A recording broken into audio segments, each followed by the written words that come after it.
Let's all love each other as good old Americans. Say it with me. We are one. We are one. We are one. Yeah, yeah. Love is all we need. A little love is all we need. Yeah. We are one. We are one. We are one. I'm Nephew Tommy. You know me from the Steve Harvey Morning Show, as well as the hit TV show Ready to Love on the OWN network. And you probably know me for my foundation, Miles of Giving, where we give back to wounded veterans.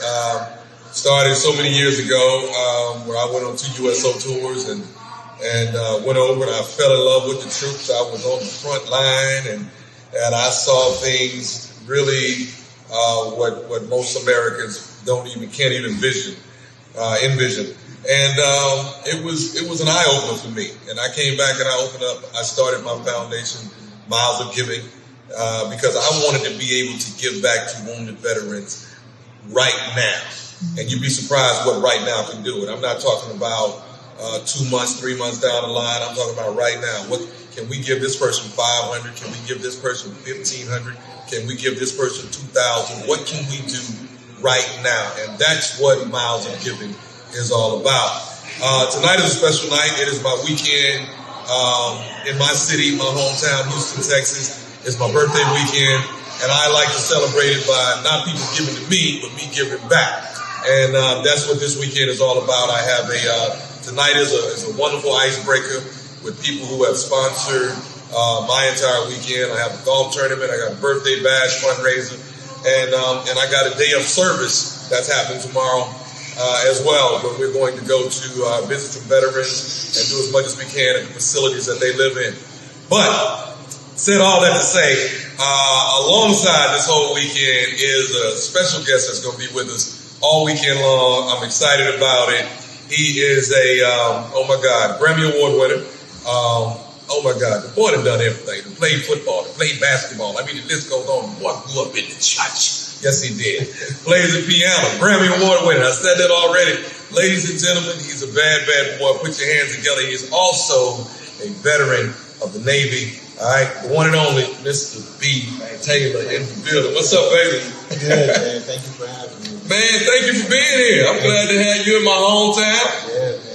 I'm just glad to be, man. I grew up listening to you. So that's a dream for me. We grew up on your show, the Steve Harvey Morning Show. And so it's an honor for me to be here. So thank you, Tommy. Man, for you to tell me that the troops are way overseas listening to prank calls.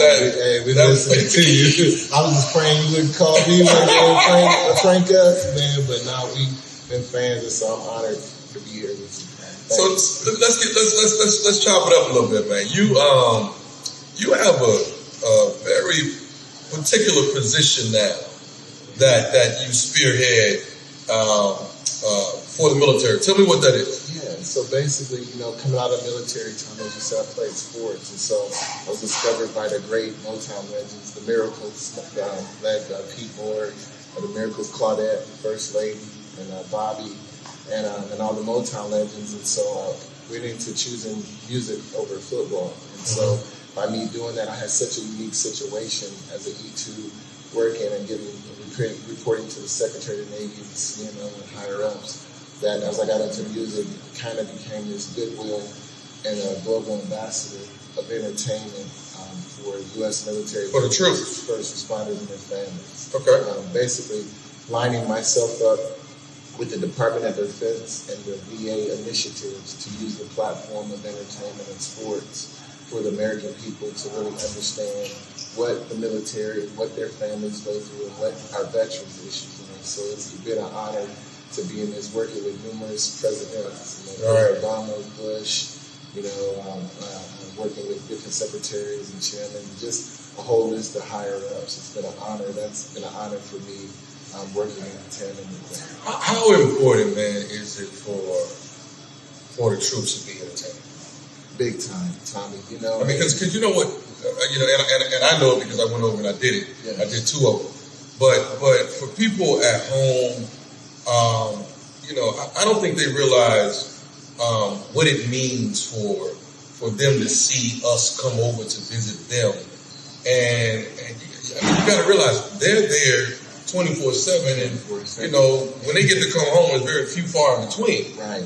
Tell everybody how important. It's very important. It's very important that we support our troops. It's very important that we support their families who are back here on the front home lines, who have to, be away from their loved ones. A lot of troops, babies are born, they're missing birthdays, they're missing holidays, they're missing family members. And, right. You don't grow up doing that, and then you go to the military, and it's get it done. It doesn't matter at all costs. And then, working that mode, I think it's important for our veterans when they come home as veterans, for our community and corporate and entertainers to open up jobs and open up different opportunities, for our vets. Because one thing I learned, what we get as troops and vets are resilience. I had a whole tough year with my dad and mom being sick with COVID, for 10 months. Pops was I want to talk about that too. And I lost 8 people from it. And military, I still was able to have this wellness center in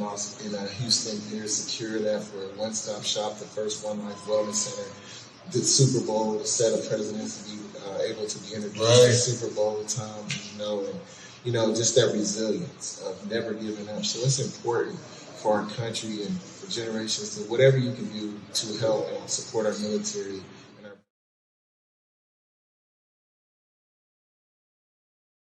No idea. Right. That's going on. Right. How looking at it from your perspective, how are the troops handling this whole pandemic and what we've gone through within the last year and a half? Man, just look at, I think so many times everybody divides everything where it's like first responders are over here, veterans are over here, troops are over here. But if you notice the pandemic, they all came together. It took a team effort. Active duty military, it took veterans coming out who were medical fields coming back into the military. Right. It took first responders, a whole team to handle this, and we really have to support more than ever, because you got to think, there was a time where they didn't have this pandemic and didn't have it under control, and you can't help people, and you're getting traumatized seeing that, and you're still serving, having to serve, dealing with all of that. Right. So, it's just, you saw that all of our service members come together to really get a handle on this, and we're blessed to be in America. And like I said, Tommy, I think that everybody should really do what you do, supporting our troops and veterans and their families, because it's very important. You dealt with this on a more personal level, and you and I spoke about this definitely off camera, but we talked about your father and that struggle that you went through, if you don't mind expounding. Yeah, so, my dad, man, March, get a call at the end of March. My mom called, they rushed your dad in. Never been sick like this time. Upset pops on a ventilator. The beginning of March, when right under the nation got shut down, dad's on the ventilator. All throughout the holidays. Then before, in April, mom gets COVID. So we spent the whole year last year, and in them times each month, somebody in the family member was passing away, young and old, including Pastor Fowler, his dad's right hand, and Victor. And Victor, he died in his sleep. Your dad's right hand passed? Yeah, Pastor Fowler, him and Dad was like this. Dad was in the hospital. He passed in his sleep last May. So it was all of these different circumstances going on. My father's, his oxygen was dropping down. I'm talking 60s time, 70s, 60s. No cardiac arrest, the operation, they didn't even know how he was still talking, but it's because my dad has that faith in God. He's a man of God, and he was on his death. Then he was sick, right before Christmas.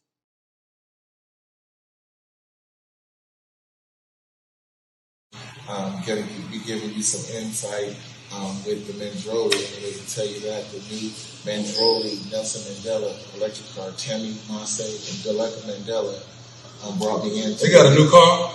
They're the first black females of the really? first electric. It's going to have Nelson Mandela's Mandiba signature. Really? First electric car, and they made me a co-founder. I love it. They started, and it's something you got to see it, man. They're the first black females ever, and they called me I'm working with them. I was just doing music, and they asked me to be a co-founder. So Sisters made a car? Sisters is the first electric car, which is Nelson Mandela and the Presidential Foundation with his first signature. Move over, Tesla. The Sisters is on the way, Greg. Yeah, so Sisters, and I'm the co-founder.